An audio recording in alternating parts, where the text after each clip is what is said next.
नमस्कार बंधुरा गीता रकमारी चैनेले तुम्हारे सकल के स्वागत। आज बुद्ध पूर्णिमा और बुद्ध पूर्णिमा उपलक्षे बाड़ीते आज बाबा सत्यनारायणेर सिन्नी निवेदन करब और समस्त उपकरण निये बसे पड़ेछि। की दिए सिन्नीटा माखबो सेटाई तुम्हादेर साथे आजके शेयर करब।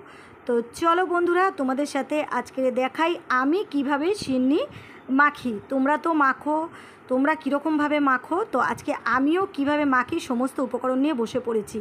তো দেখো প্রথমেই নিয়েছি আমি গঙ্গা জল, আর এদিকে নিয়েছি আমি মধু আর ঘি, তারপর নিয়েছি কাঁঠালি কলা, আর এখানে আছে দেখো আটা। আমি ময়দা ব্যবহার করিনি, অনেকে ময়দা দিয়েও সিন্নি মাখে, আমি আটা নিয়েছি। আর এইদিকে দেখো নারকেল কোড়া, আর এখানে আছে কাজু কিশমিশ যেটা আমি জলে ভিজিয়ে রেখে দিয়েছি। আর এখানে আছে আখের গুড়, এই আখের গুড়, আর ওখানে আছে দুধ, আর এখানে আছে দেখো খাবার কর্পূর যেটা সিন্নিতে দিলে খুবই সুস্বাদু হয়। তো বন্ধুরা প্রথমেই আমি কলাগুলোকে ভালো করে ধুয়ে রেখে দিয়েছি, আর ধুয়ে আমি 7টা কলা নেব। আমি 250 গ্রাম আটা নিয়েছি আর 250 গ্রাম আখের গুড় নিয়েছি। তোমরা যে যেরকমভাবে নেবে, যদি পরিমাণগুলো বেশি করো তাহলে ডবল নিতে হবে। যদি 500 আটা হয় তাহলে 500 আখের গুড় নিতে হবে, আর 14টা 15টা কলা নিতে হবে। তো আমি ভালো করে ধুয়ে নিয়ে কলাগুলোকে 7টা কলা আমি নিয়ে নিচ্ছি। তো বন্ধুরা যদি আমার এই সিন্নি মাখাইতে যদি কিছু ভুল হয়ে থাকে তোমরা কমেন্টের মাধ্যমে জানিও, আমি পরের বারে পুজো দিতে গেলে শুধরে নেওয়ার চেষ্টা করব। তো দেখো আমি 7টা কলা সুন্দরভাবে ছাড়িয়ে নিয়েছি। আর বন্ধুরা যত কলা পাকা হবে ততই সিন্নির জন্য খুব ভালো হবে, যত পাকা কলা ততই ভালো। এরপরে আমি নিয়ে নিচ্ছি আখের গুড়। দেখো কতটা সুন্দর আখের গুড়টা, একদম দানা দানা আখের গুড়। যত আখের গুড়টা ভালো হবে, চিনির বদলে আখের গুড় দিয়ে করলেই বেশি সিন্নিটা সুস্বাদু হবে। তো আখের গুড়টা আমি নেওয়ার পরে এবারে নিয়ে নেব আমি কুড়ানো নারকেল। নারকেলটা আমি আগে থেকে কুড়িয়ে নিয়ে রেখে দিয়েছি। তো নারকেলও একটা গোটা নিয়েছি, আর নারকেলও যতটা বেশি দেওয়া যাবে ততটাই সুস্বাদু হবে। তো নারকেলটাও নিয়ে নিলাম, আর কিছুটা নারকেল আমি গার্নিশ করার জন্য রেখে দিয়েছি। এরপরে নিয়ে নেব আমি খাবার কর্পূর, যেটা 4 ভাগের 1 ভাগ নিয়েছি, একটুখানি নিয়েছি। এটা একটু দুধ বা গঙ্গা জল দিয়ে গুঁড়ো করে গুলিয়ে আমি সিন্নির মধ্যে দিয়ে দেবো। এটা দিলে সিন্নিটা খুব সুন্দর একটা কর্পূরের সুগন্ধ বার হয়। এটা কিন্তু বেশি দেয়া হয়ে গেলে সিন্নি মাখাটা তিতো হয়ে যেতে পারে আর উগ্র গন্ধ হতে পারে। এই কর্পূরটা চাইলে তোমরা নাও দিতে পারো, এটা স্কিপ করে যেতে পারো। এরপরে আমি দেব ধুয়ে ভিজিয়ে রাখা কাজু আর কিশমিশ।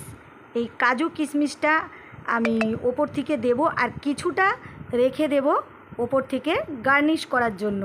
আর এরপরে দিয়ে দেব দুধ, এটা কাঁচা দুধ, এটা আমি বয়েল করিনি। এই কাঁচা দুধটা দেব।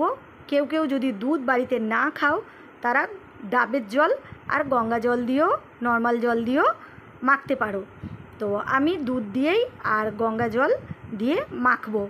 এরপরে দেব আমি গঙ্গা জল, যেটা না দিলেই নয়, গঙ্গা জলটা শুদ্ধ করার জন্য দিতেই হবে।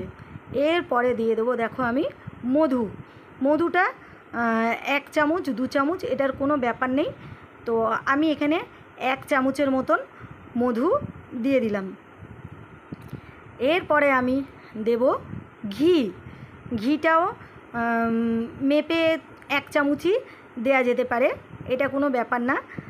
তো আমি হাতে করেই 1 চামচ ঘি নিলাম, আর এখানে বাটারও দেয়া যেতে পারে। এরপরে দিয়ে দেবো দেখো কয়েকটা ছোট এলাচ আমি হাত দিয়ে ফাটিয়ে দিয়ে দিয়েছি। আর এরপরে আমি সমস্ত উপকরণগুলো ভালো করে মাখিয়ে নেব। এরপরে হাতে চুড়ি শাঁখা যা আছে সব ভালো করে গুটিয়ে নিয়ে শুদ্ধ মনে সিন্নিটাকে মাখতে হবে। এটা হাত দিয়েই মাখতে হবে, এটা চামচ বা হাতা দিয়ে হবে না, কারণ এটাকে ভালোভাবে চটকে মাখতে হবে, কারণ কলাগুলোকে পুরো চটকাতে হবে একটুও যেন দলা পাকিয়ে না থাকে, কলার ডেলাগুলো একদমই যেন না থাকে। নারকেল গুড় সব কিছু ভালো করে তলা ওপর করে ভালো করে চটকিয়ে চটকিয়ে এটা হাতের সাহায্যেই সিন্নিটাকে মাখাতে হবে। তো তার জন্য আমি হাত দিয়েই চটকিয়ে নিচ্ছি। আর বন্ধুরা, এর ঘনত্বটা কে কেমন রাখবে সেটা সম্পূর্ণ নিজেদের ইচ্ছার উপরে নির্ভর করে। আমি যেমন ঘনত্বটা এর রাখবো সেইভাবে আমি ভেবে এটাকে করব। আর যতবার আমার এর মধ্যে দুধ বা জল যা লাগবে আমি দিতে থাকবো, তলা উপর করে ভালো করে এটাকে আমি সিন্নিটাকে ভালো করে চটকিয়ে নেবো। কারণ তলায় তো শুকনো আটা রয়েছে, তো সেই আটাগুলোকে আমি ভালো করে ঘুরিয়ে ফিরিয়ে নারকেল কিশমিশ গুড় কলার সাথে ভালো করে চটকিয়ে চটকিয়ে এটাকে মেখে নেব।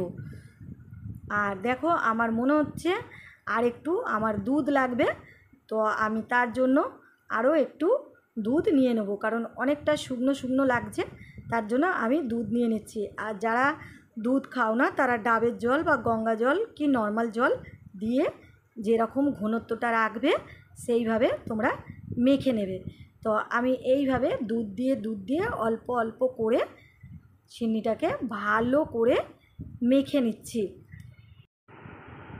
দেখো বন্ধুরা, সিন্নি মাখাটা রেডি হয়ে গেছে। আমি এতটাই ঘনত্ব রাখবো, তোমরা যদি আরেকটু পাতলা করতে চাও তো পাতলা করে নিতে পারো। আমার তো মনে হয় একটু ঘন থাকলেই ভালো লাগে। দেখো বন্ধুরা, পুরোপুরি রেডি করে নিলাম। এরপরে ওপর থেকে নারকেল কোড়া ছড়িয়ে দিতে হবে, যেটা দেখতে খুবই সুন্দর লাগবে। আর ভগবানের কাছে নিবেদন করার আগে সুন্দর করে সাজিয়ে দিলে তবেই ভগবান সন্তুষ্ট হবেন। আর ওপর থেকে এবারে দিয়ে দেব কয়েকটা কাজু কিশমিশ, যেটা দেখতে আরও সুন্দর লাগবে। তো ওপর থেকে কয়েকটা কাজু আর কিশমিশ ছড়িয়ে দিলাম।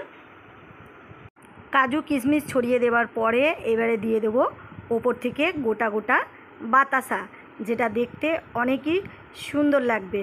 আর দেখো বন্ধুরা, সমস্ত কিছু দিয়ে সাজিয়ে নেবার পরে কতটা সুন্দর হয়েছে বাবা সত্যনারায়ণের কাছে। এরপরে নিবেদন করার জন্য পুরোপুরি সিন্নিটা রেডি হয়ে গেল। এরপরে ফল প্রসাদির সাথে ভগবানের কাছে নিবেদন করা যেতে পারে।